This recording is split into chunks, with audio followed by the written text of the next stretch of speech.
On today's episode, we're talking about cardio versus weight training, and it's finally starting to warm up outside.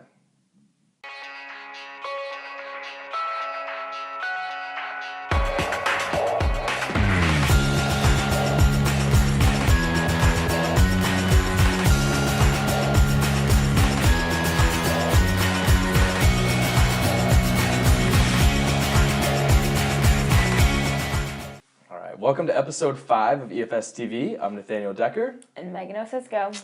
And again, we're back looking to answer some of your questions. We did just launch our Fit Challenge, which is pretty exciting. We'll keep you guys posted on that. We are going to announce the winners. I believe it's 1 month, 3 months, and the final one's going to be after 6 months. So for best results on all of those. So perfect. And we're doing body weight and body percent.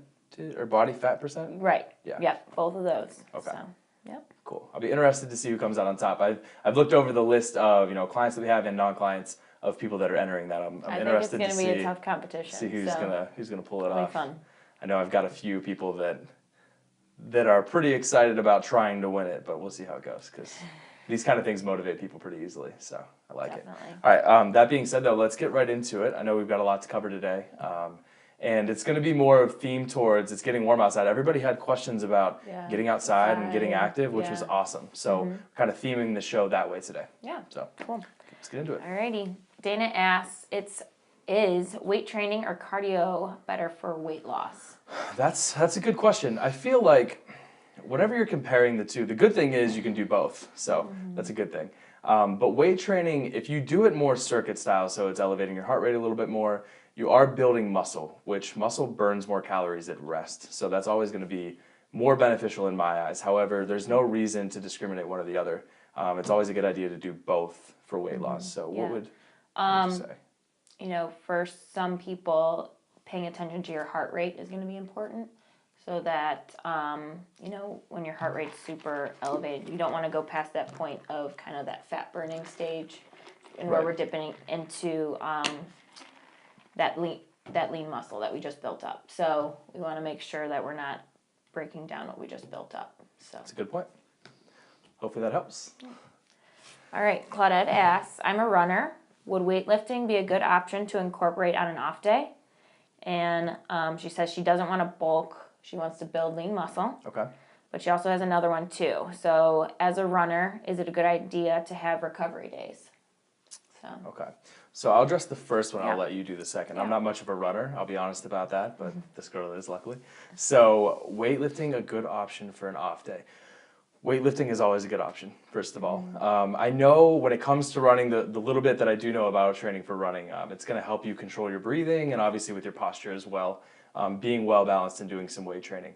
It's always a good idea to incorporate that, though, for a well-balanced body and make sure that you're strengthening the muscles that you're using all the time. So I would say on off days and then even incorporating those with your runs if you do some circuit style things, but typically I would stick to body weight exercises for that so you don't have to worry as much about your form. So push-ups, crunches, pull-ups, things of that nature. So.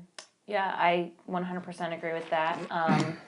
You'd be surprised, after, over a little bit of time doing some leg exercises, building up your core, how much probably easier it's going to be, especially even like in those first 2 miles. So, the kind of miles that we were talking about where you're kind of struggling a little bit to control the breathing and that kind of thing.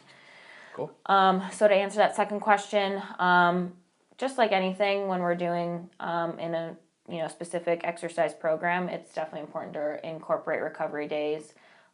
Listening to your body is going to be really important. Some days are going to be easier, some days are going to be more difficult. So, switching it up also with interval types of runs, or just kind of even just going out for a walk, it's okay. Rest days are very important. Okay. So. I have a question though. So, and this is just honestly from myself, is a rest day considered to be doing nothing at all or even just toning it down a little bit? Can you address that? Yeah. So for somebody like myself, I don't run too much, but I would like to start running 2 to 3 miles whenever I do run. I think I talked to you about that. Yeah. But like a rest day for me, does that mean I'm not running at all, or does that mean, hey, I should still go out and jog a little bit, or maybe walk? I would see what you're looking, what's your weekly mileage. Okay. And then, yeah, just cutting down the miles. So say you are aiming to get 3 miles a day, maybe you just get 1.5 in, half Okay. of that. So, something is better than nothing. Perfect. Okay. That's good advice for me, so thanks. No problem. Liz asks, it's starting to warm up outside, but I get very bored running around my neighborhood. Any ideas on where to go? I have some really good ones for this, actually. There's actually common areas. If you're downtown, I've seen this a lot. Common areas around your building. Now, if you're not comfortable working out in your neighborhood, you're probably not going to be comfortable working out downtown either, but that is one option. Another option is the metro parks, especially here in the Cleveland area. The metro parks are awesome. Yeah. They actually have fit trails too. I don't know if any of you have ever seen those before.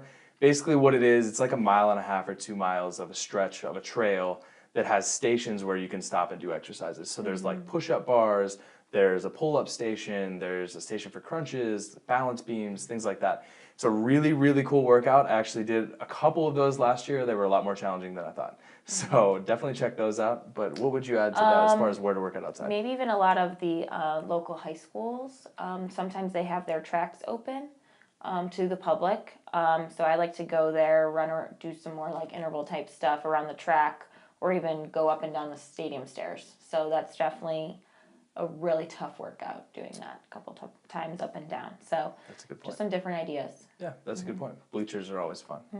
All right, hopefully that helps. Okay, Greg asks, how much water should I be drinking per day?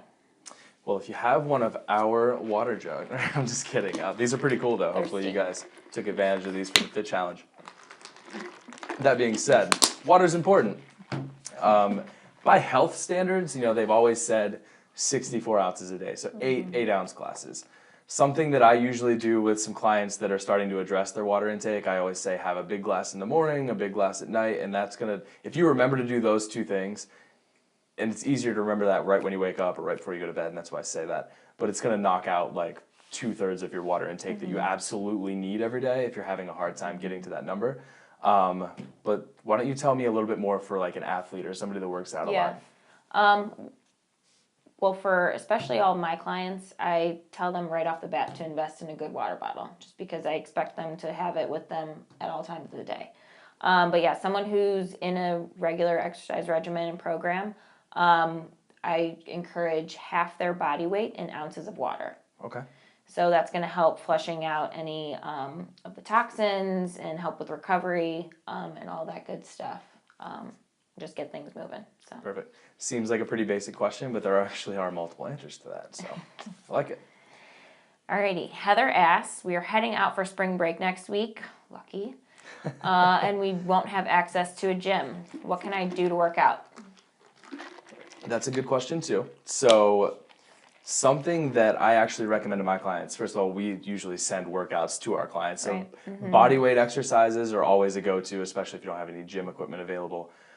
So push-ups, sit-ups, crunches, pull-ups if you can find somewhere to pull yourself up on, burpees. If you're going to the beach, you could run around in the sand a little bit, provide some extra resistance. It's not a lot of fun, but it works.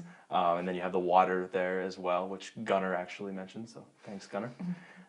What do you think about that? What do you usually recommend for your clients that are, I'm sure you have a few right now that are out of town. Oh, I do. I did kind of set them up for, obviously realistically, like you're on vacation. So depending on what you're doing, when I go on vacation, I'm away from everything, so I actually enjoy getting up and going to get a good workout in. So I encourage them to, the same things that we do here.